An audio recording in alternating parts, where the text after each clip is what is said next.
قناة عبد المغيث احمي أطفالك من الأمراض الخريفية والشتوية بوصفات طبيعية من وصفات الجدوات. تقوية المناعة، علاج نقص الفيتامين د، هشاشة العظام، آلام والتهابات المفاصل، كذلك مشكل الكحة، الرشح والسعال، الزكام، العطس وتنظيف الرئة. والأكثر من ذلك، هذه الوصفة تعمل على علاج الإمساك والقبض، وفوائدها كثيرة وعدة، بحيث تحتوي على كمية جد مهمة من الكالسيوم، وتضاعف 1000 مرة مكونات الحليب في تقوية الكثافة العظمية وكذلك الكالسيوم. مكونات ذكرت في القرآن الكريم ونصح بها ربنا قبل ذلك، لهذا ننصحكم باعتمادها في تغذيتكم للحصول على صحة جيدة. أول مكون هنا كما تشاهدون معي هو مكون جد رائع، وأتذكر أنه سنين كانت جدتي من بين الوصفات التي تستعملها لنا وتحضرها لنا خلال فصل البرد والشتاء بالأخص، أو مع التقلبات الجوية.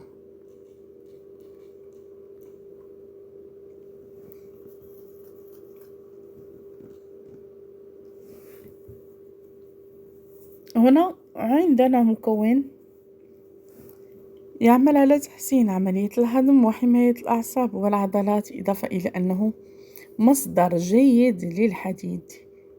والأكثر من ذلك، يساعد بشكل كبير على إعطاء الجسم الطاقة والحيوية والنشاط، ولكن للأسف شديد لا نستعمله بالمرة، ويعتبر من بين أهم المكونات التي تحمي الجسم من السرطانات، وتعتبر من بين المكونات الصديقة للمرأة بالأخص، خاصة لمن يعانون من مشاكل سياتيك، الروماتيزم، ونقص الفيتامين د، يعني بالمغنيسيوم، الفوسفور والكالسيوم. وهنا سأحتاج إلى البصل. هل عرفتم المكون الأول أو لا؟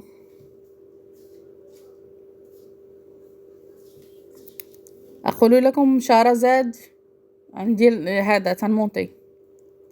هنا بالنسبة للبصل البنات، راه تيعمل حتى على تنظيف الرئة والتخلص من مشاكل الجيوب الأنفية والعطاس، خاصة في الفترة ديال الشتاء، الناس اللي تعانيو من مشكل ديال الحساسية. لكن هنا غادي نستعملو جوج ديال الحبات كيف شفتوا معايا، الأولى قطعتها، والثانية غادي نحتاجها ناخدها بالقشور ديالها.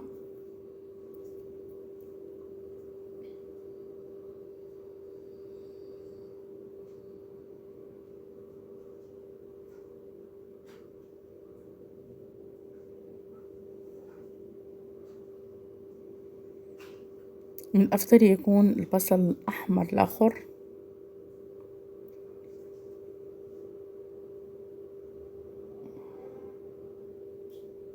نظرا للفوائد ديالو العدة.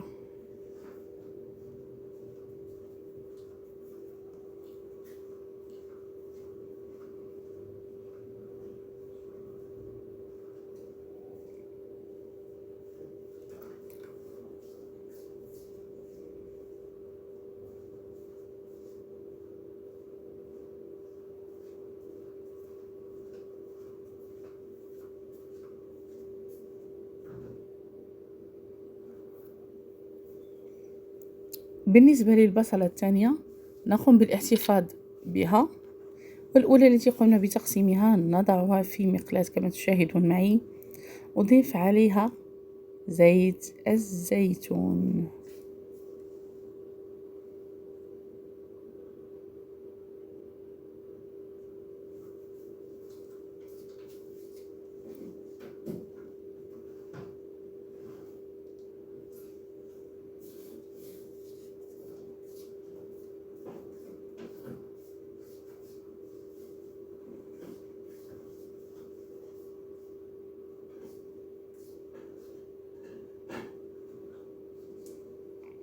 هنا المكون هو التين الأسود في هذه الوصفة. من المستحب أن نضع أو نستعمل التين الأسود نظرا لغناه بالفوائد أكثر من التين الأبيض أو التين التركي. يعني شريحة اللي تكون طويلة ماشي الأخرى. أضيف القليل من الثيفاء أو حب الرشاد الذي دائما أقول لكم أنه يزيد من الكثافة العظمية ويسخن الجسم.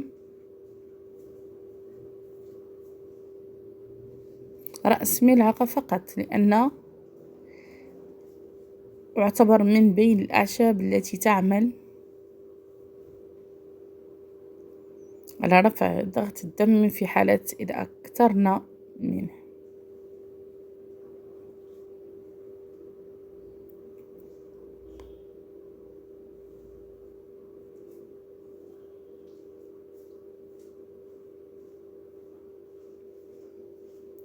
أضيف القليل من الحبة السوداء أو حبة البركة التي نصح بها الحبيب صلى الله عليه وسلم، وأضيف معها هنا كمية قليلة كما تشاهدون معي. وعلى فكرة بالنسبة لهذه الوصفة صالح حتى بالنسبة للصغار أو جد مهمة بالنسبة للصغار لكي لا تستعملوا المضادات الحيوية الاصطناعية. وأضيف القليل من الزنجبيل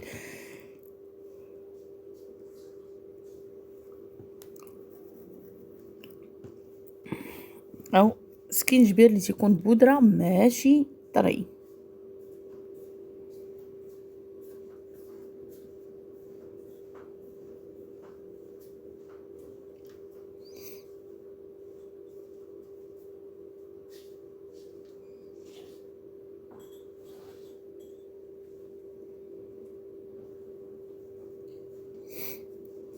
بعد ذلك نضيف القليل من زيت الزيتون مرة أخرى. للمكونات هنا كما تشاهدون معي عملت لها نصف طيبة فقط، يعني ما طاحتش كاملة، بقات قابطة في راسها للاستفادة من فوائدها. وهكا كانت الوصفة كيقدموها الجدوات ديالنا والناس بكري في المساء أو في الليل الأحفاد ديالهم في بلاصة التحليات وفي بلاصة الوصفات الاصطناعية أو